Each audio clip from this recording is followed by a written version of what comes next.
ప్రస్తుతం మనతో పాటు ప్రముఖ ఆధ్యాత్మికవేత్త జ్యోతిష్య వాస్తు పండితులు లలితాదేవి ఉపాసకులు బ్రహ్మశ్రీ నానాజీ పట్నాయక్ గారు ఉన్నారు. గురువు గారితో మాట్లాడేద్దాం.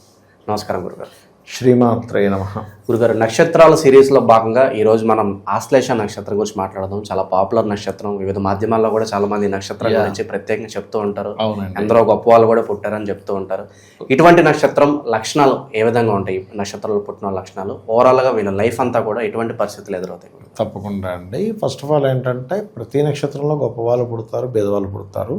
ఇట్స్ డిపెండ్ ఆన్ వాళ్ళ పర్సనల్ చార్ట్. బట్ నక్షత్రానికి ఒక లక్షణం ఉంటుంది. అయితే ఈరోజు మనం ఆశ్లేష నక్షత్రం గురించి చెప్పేది మనమైనప్పటికీ కూడా చెప్పించేది సాక్షాత్ లలితా అమ్మవారిగా భావిస్తూ చెప్పుకుందాం. ఫస్ట్ ఆఫ్ ఆల్ ఏంటంటే ఆశ్లేష బుధుడి యొక్క నక్షత్రము.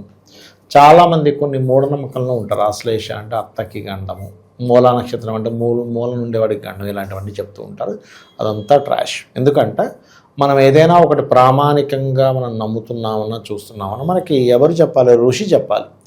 మహర్షి ఎక్కడ చెప్పలే. ఆశ్లేష నక్షత్రంలో పుట్టిన జీవుడు ఎవరైతే ఉన్నారో వాళ్ళ అత్తగారు చచ్చిపోతారని ఎక్కడ చెప్పలే. అసలు అలాంటి కేసెస్ కూడా లేవు. ఎందుకంటే ఒక ఆశ్లేష నక్షత్రం మీద ఇలాంటిది ఉన్నది కదా నేను రీసెర్చ్ చేసినప్పుడు చక్కగా గుండులాగా ఉన్న వాళ్ళ అత్తగారు. కాబట్టి అది ముందు ఆ యొక్క మిత్, మనకి ఏమంటారు, మూఢనమ్మకాన్ని నమ్మకండి. ఆశ్లేష నక్షత్రం అంటే అత్తగారికి గండం అనేది నమ్మకండి. ఆశ్లేష నక్షత్రం అంటే ఏంటంటే అది బుధుడి యొక్క నక్షత్రం కాబట్టి వీళ్ళ యొక్క క్యాలిక్యులేషన్స్ చాలా ఫాస్ట్గా ఉంటాయి. గుర్తుపెట్టుకోండి, చాలా తొందరగా అంచనా వేస్తారు వీళ్ళు. చాలా అంటే చాలా తొందరగా. ఇంకోటి ఏంటంటే వాళ్ళ కమ్యూనికేషన్స్లో ఆ ఎఫెక్షన్ చూపించగలుగుతారు. ఆశ్లేష నక్షత్రం వాళ్ళ ఎఫెక్షన్ చూపిస్తూ వాళ్ళు తెలివిగా చాలా జాగ్రత్తగా ఇది చేసుకోగలుగుతారు. అంతేగాని ఇదేదో ఆశ్లేష నక్షత్రం అత్తగారి గండం వివాహానికి మంచిది కాదు, సర్ప నక్షత్రం కాబట్టి మంచిది కాదు, ఆశ్లేష నక్షత్రంలో పుడితే ఖచ్చితంగా ఆశ్లేష బలి చేయించుకోవాలని రూల్ ఏం లేదు. ఆశ్లేష బలి ఎప్పుడు చేయించుకుంటారంటే ఆశ్లేష నక్షత్రంలో పుట్టినందుకు కాదు, ఆశ్లేష నక్షత్రంలో జన్మించి ఆ యొక్క నక్షత్ర అధిపతి ఎవరైతే బుధుడు ఉన్నాడో ఆయన సర్పదోషంలో పడి వీళ్ళకి నడుస్తున్న ప్రతి దశ కూడా సర్పంతో సంబంధం కలిగినటువంటి మహాదశలుగా అయితే వీళ్ళ కాలం అనుకూలించట్లేదు కాబట్టి ఆశ్లేష బలి చేస్తారు. అంతేగాని ఆశ్లేష నక్షత్రంలో పుట్టగానే ఆశ్లేష బలి చేసుకోవాలని రూల్ లేదు. అర్థమైందండి అది. ఇక వీళ్ళకి ఫస్ట్ ఇచ్చే మార్క్స్ ఏంటంటే వీళ్ళు బాగా తెలివైన వాళ్ళు. ఈ బుధుడు కనుక పాడైతే బాగుంటేనేమో వీళ్ళ తెలివితేటలతో ప్రతి ఒక్కరికి మంచి చేస్తారండి, అందులో డౌట్ లేదు. అంటే వీళ్ళని మనం ఏదైనా సజెషన్ అడగాలి, వీళ్ళని అడిగితే పర్ఫెక్ట్ ఐడియా ఇస్తారు. కానీ బుధుడు పాడయ్యాడు అంటే ఇప్పుడు 100లో ఒకరికి ఎవరికో పాడవుతాడు, 1,00,000లో ఒకరికో. ఆ బుధుడు పాడైతే ఏమవుతుందంటే కన్నింగ్ అయిపోతారు మళ్ళీ వీళ్ళు.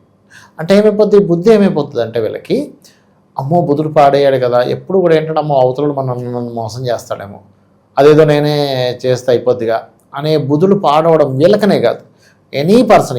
ఈ ఒక్క నక్షత్రం నేను చెప్పట్లే, ఎవరిదైనా బుద్ధి మనం చెప్పాలి అంటే ఫస్ట్ మనం చూడాల్సింది వాళ్ళ బుధుడు ఎలా ఉన్నాడు, వాడి 4th హౌస్ ఎలా ఉంది అంటే శీలస్థానం అంటారు, వాడి 7th లార్డ్ ఎలా ఉన్నాడు, వాళ్ళ జన్మజాతకంలో 4th లార్డ్ ఎలా ఉన్నాడు, 5th లార్డ్ ఎలా ఉన్నాడు చూస్తాం. ఆలోచన స్థానం. ఈ ఆలోచనకి, మాటకి, తెలివితేటలకి, ఇంటలెక్చువల్కి, క్యాలిక్యులేషన్స్కి బుధుడు కారకుడు. వీళ్ళ యొక్క నక్షత్రం ఇది. కాబట్టి ఏమవుతుంటుందంటే వీళ్ళు 99% ఆఫ్ తెలివితేటలు ఉన్న వాళ్ళు ఉంటారు. ఎవరో ఎక్కడో బుధుడు పాడైపోయాడు అతి తెలివితేటలు వస్తాయి, కానీ 99% ఆశ్లేష నక్షత్రము అనగానే వాళ్ళు ఇలా చూశారంటే ఏంటి మణికంఠ గారు ఏంటి ఈ డ్రెస్ వేసుకున్నారు, ఇప్పుడు ఏంటి జేబులు ఏదో పెట్టుకున్నారు, ఈ వాచ్ ఏంటి, ఈ చెప్పులు ఏంటి, ఈ మనిషి ఏంటి బొట్టు పెట్టుకున్నాడు, మరి మనిషి బొట్టు పెట్టుకున్నాడు కానీ నిజంగానే ఆధ్యాత్మికత లేకపోతే ఏంటి అని వెంటనే అంటే నన్ను చూశాడు, ఏంటి నేను తెల్లగడ్డ వేసుకొని ఉన్నాడు, అట్లా వెంటనే అంచనా స్టార్ట్ చేస్తారు. అబ్జర్వేషన్స్ ఎక్కువగా ఉంటాయి వీళ్ళకి, గుర్తుపెట్టుకోండి. అలాగే వీళ్ళకి ధనం రావడం కూడా ఎక్కువగా వీళ్ళకి బిజినెస్ రిలేటెడ్ ద్వారా రావడానికి, బిజినెస్ ద్వారా సంపాదించడానికి ఎక్కువగా ఇష్టపడతారు. జాబ్ కంటే బిజినెస్ బెటర్, బిజినెస్కే ఎక్కువగా ఇష్టపడతారు ఆశ్లేష నక్షత్రం. ఎందుకంటే వీళ్ళ తెలివితేటలన్నీ కూడా లాజిక్, కన్వీనియన్స్ చేసి అంటే కమ్యూనికేషన్స్ రిలేటెడ్ సంబంధంగా ఉండడం. ఎప్పుడో ఒక బిజినెస్ మ్యాన్కి కావాల్సింది ఏంటి, ఈ కమ్యూనికేషన్సే కదా. అందుకని వీళ్ళు ఎప్పుడు కూడా అంటే ఎలా ఉంటుందంటే ఆశ్లేష నక్షత్రం వాళ్ళ యొక్క జాతకుల యొక్క స్థితి, వీళ్ళు చాలా ఎమోషన్గా మనుషుల్ని దగ్గర తీసుకుంటారండి. అంటే ఇప్పుడు ఒక వ్యాపారం పెట్టామనుకోండి, ఆ వ్యాపారంలో వేరే వాళ్ళంతా పని వాళ్ళని అది ఒక రకంగా చూస్తే వీళ్ళు మాత్రం చాలా జాగ్రత్తగా మాట్లాడి నాన్న ఇలా ఉంది అలా ఉందని వాళ్ళకి శాలరీ ఇవ్వకుండా 1 year కూడా నడిపించగలుగుతారు. అంటే వాళ్ళకి అట్లా అటాచ్ అయిపోతారు. వాళ్ళు చెప్పే మాటలు కానివ్వండి, వాళ్ళు ఉండే అంటే వాళ్ళకి అంత బాగా తెలుసు మాట్లాడటం. నేను అనేది ఏంటంటే అదేదో నేను లోపమనో తప్పని చెప్పట్లే. నీకు ఫస్ట్ నువ్వు ఎలాగ అవతల వ్యక్తిని నువ్వు కన్విన్స్ చేయాలని కూడా తెలియాలి కదా. ఈ ఆశ్లేష నక్షత్రం వాళ్ళకి మాట్లాడి ఎలా కన్విన్స్ చేయాలో తెలిసినంతగా ఎవరికి తెలియదు.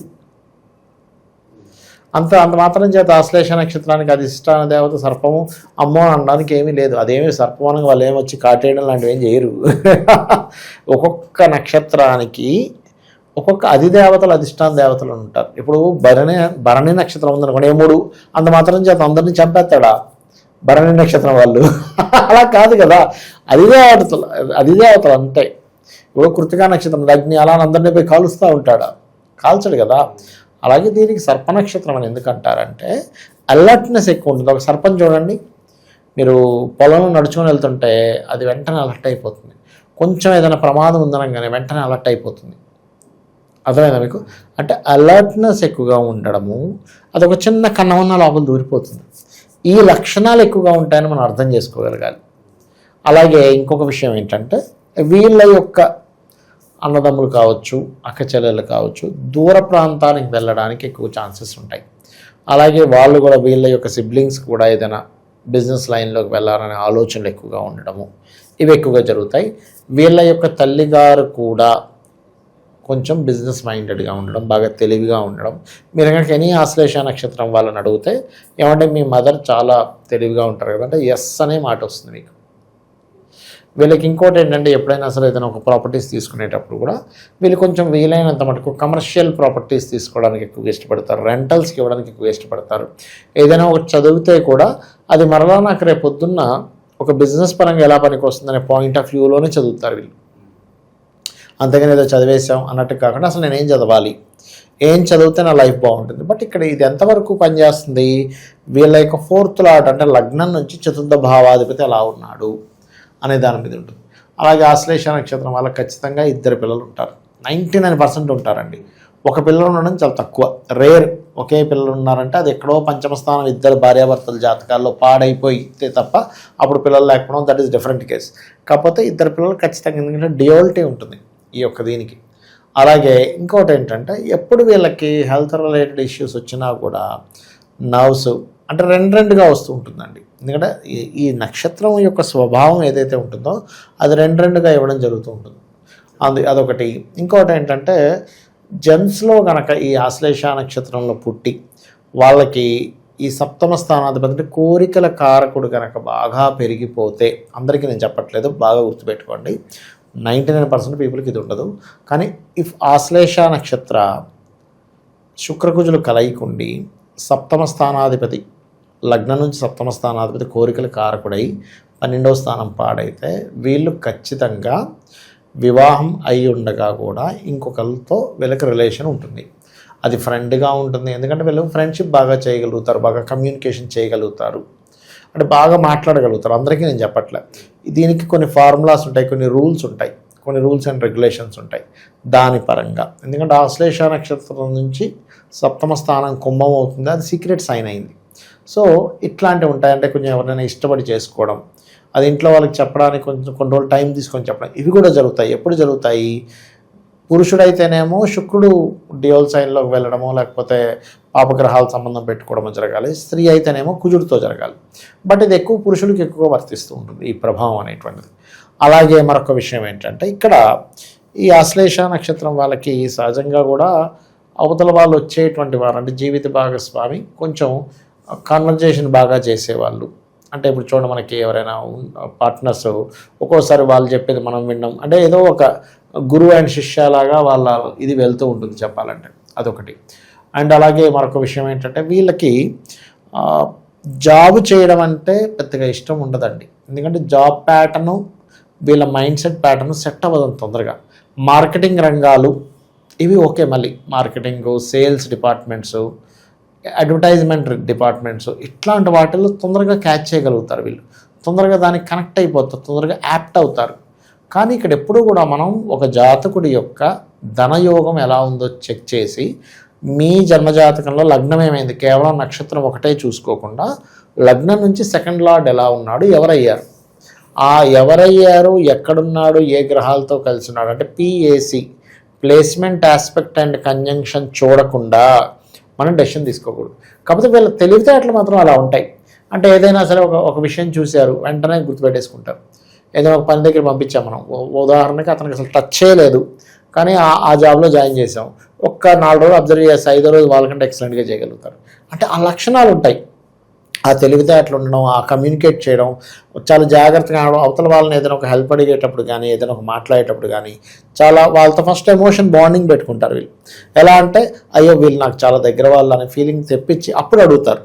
అంటే వీళ్ళకి ప్లానింగ్ తెలుసు, మనం ఎట్లా అప్రోచ్ అవ్వాలి. సడన్గా మనం వెళ్ళి ఎవరినో ఏదో హెల్ప్ అడిగాం, ఎందుకు చేయాలి, నువ్వు ఎవరు రావాలి నాకు అంటాం, అంతే కదా. ఒక రిలేషన్ ఏర్పడిన తర్వాత ఏం చేస్తున్నారు, మన ఫ్రెండ్ కదా, సరే మనం బైక్ అడిగాడనో, కార్ అడిగాడనో, లేకపోతే ఒక డబ్బులు అడిగాడనో, లేకపోతే ఇంకోటి ఏదో ఫేవర్ అడిగాడనో మనం చేస్తాం. అలా ఏంటంటే వీళ్ళకి ఒక ఫ్రెండ్షిప్ చేసేటప్పుడు అవతల వాళ్ళకి బెనిఫిట్ చేస్తారు. వీళ్ళు ఏదో కేవలం అవతల వాళ్ళ దగ్గర బెనిఫిట్ పొందుతారని కాదు. ఫస్ట్ ఏంటంటే వీళ్ళు అవతల వాళ్ళకి బెనిఫిట్ చేసి దాని తర్వాత నుంచి అంటే వీళ్ళు స్టార్ట్ అవడం ఒక బెనిఫిట్తో స్టార్ట్ అవుతారు. కానీ ఎప్పుడు చెడుతుంది అంటే బుధుడు పాడైతే మాత్రం వాళ్ళు బెనిఫిట్ మాత్రమే చూసుకుంటారు. ఎందుకంటే బుధుడు బుద్ధికి కారకుడు. వీళ్ళ నక్షత్రాధిపతి ఎలా ఉన్నాడో చెక్ చేయాలి. ఈ బుధుడు కనుక కుజుడితో కలిస్తే ఓవర్గా వీళ్ళు ఆర్గ్యుమెంట్ చేయడము, ఈ బుధుడు కనుక రాహుతోని చంద్రుడితోని కలిస్తే వీళ్ళు ఎక్కువ మోసాలు చేయడం జరుగుతుంది. ఎప్పుడు ఈ బుధుడు పాడైతే, అందరికీ చెప్పట్లేదు, 99% ఫ్రెండ్లీ నేచర్ ఉండే జాతకులు అని చెప్పొచ్చు. వీళ్ళని 99% బాగా కమ్యూనికేటర్స్, 99% ఏదైనా తొందరగా నేర్చుకునే వాళ్ళు. వీళ్ళకి కరెక్ట్గా కనుక 12వ స్థానం బాగుంటే విదేశాల్లో వ్యాపారం చేయడానికి కూడా బాగుంటుంది. వీళ్ళకి కలిసి వచ్చే కలర్ ఏంటంటారు గురుగారు? వారంలో ఏ రోజు బాగా కలిసి వస్తుంది? ఫస్ట్ ఆఫ్ ఆల్ ఏంటంటే ఆశ్లేష నక్షత్రానికి జనరల్గా చూసుకుంటే ఈజ్ గ్రీన్ కలర్, ఇంకా అందులో డౌట్ ఏం లేదు. గ్రీన్ అండ్ వైట్ కలర్స్ మనం చెప్పొచ్చు. కానీ ఎప్పుడు కూడా మన పర్సనల్ చార్ట్లో మనం పుట్టిన డేట్ ఆఫ్ బర్త్ యొక్క నెంబర్ ఉంటుంది, దాన్ని బట్టి కొంత మీ పర్సనల్ చార్ట్లో అసలు నవగ్రహాలలో ఏది స్ట్రెంత్గా ఉందో చూసుకోవాలి. ఎందుకంటే ఇదే ఆశ్లేష నక్షత్రం వాళ్ళకి గ్రీన్ బాగుంటుంది, ఇంకోళ్ళకి బ్లూ బాగుంటుంది, ఇంకోళ్ళకి రెడ్ బాగుంటుంది. కానీ ఇక్కడ ఏంటి మనం చూడాల్సింది అంటే ఏ ప్లానెట్ నీకు ఫలితాన్ని ఇస్తుంది. అది పేరు పెట్టుకునేటప్పుడైనా, అంటే మనం ఒకసారి పేర్లు పెట్టుకుంటూ ఉంటాం. ఆశ్లేషానికి ఇప్పుడు ఇంకొక విషయం చెప్తానండి. ఆశ్లేష నక్షత్రం అనగానే పలానా అక్షరం అని పెట్టేసుకుంటాం. కానీ ఎవరూ కూడా నక్షత్ర నామాన్ని పిలవకూడదు. ఇది శాస్త్రంలో ఉన్న అంశం. ఇది వ్యవహారిక నామము, నక్షత్ర నామం అని చెప్తారు. ఇప్పుడు చూడండి, మనకి రామచంద్రమూర్తి ఉన్నాడు, ఆయన నక్షత్రం ఏంటి, పునర్వసు. పునర్వసు నక్షత్రానికి రకారం పేరుంది ఆయనకి, రామచంద్ర. చిత్తా నక్షత్ర పేరుంది. మరి అప్పట్లో పండితులు లేరా? అలాగే కృష్ణుడు, రోహిణి నక్షత్రం. ఆ కృష్ణుడు ఉండేటువంటి నక్షత్రం రోహిణి అన్నప్పుడు ఏం పేరు పెట్టాలి? మరి ఆయనది కూడా చిత్తా నక్షత్రం పేరుంది. ఎందుకు అంటే వాళ్ళ పర్సనల్ చార్ట్స్లో ఏ ప్లానెట్ బాగుంది, వాళ్ళ యొక్క జన్మజాతకంలో ఎటువైపు వాళ్ళు వెళ్ళబోతున్నారు, దాన్ని తీసుకొని ఏదైతే స్ట్రెంతబుల్ ప్లానెట్ ఉందో దానికి సంబంధించిన అక్షరాలు సపరేట్గా ఉంటాయి. అది వ్యవహారిక నామంగా వాడాలి. ఈ నక్షత్ర నామాన్ని పెట్టుకొని ఇంట్లో పెట్టేసుకుంటాం. మీ నక్షత్ర నామం ఏంటంటే అప్పుడు చెప్తారు. వ్యవహారిక నామాన్ని నక్షత్ర నామంగా పెట్టకూడదు. That is different and this is different. అది వీళ్ళు లైఫ్ లాంగ్ చేసుకోవాల్సిన రెమెడీస్ ఎక్కువగా ఎటువంటి దైవారాధన చేస్తే? వీళ్ళు ఎక్కువగా విష్ణు ఆరాధన, సర్ప ఆరాధన ఎక్కువగా చేయాలి. విష్ణు సహస్రనామాలు ఎంత వింటే అంత మంచిది. రాజరాజేశ్వరి అమ్మవారి ఆరాధన కూడా చేసుకోవచ్చు, స్కందుని కూడా చేసుకోవచ్చు. వీళ్ళకి లైఫ్లో ఇవి కనుక చేస్తే ఖచ్చితంగా బాగుంటుంది. వీళ్ళకి ఓవరాల్గా ఆశ్లేష నక్షత్రం గురించి వాళ్ళ లైఫ్ ఎలా ఉంటుంది, ఎలాంటి పరిహారాలు చేసుకోవాలి అద్భుతంగా వివరించారు. ధన్యవాదాలు. శ్రీమాత్రే నమః.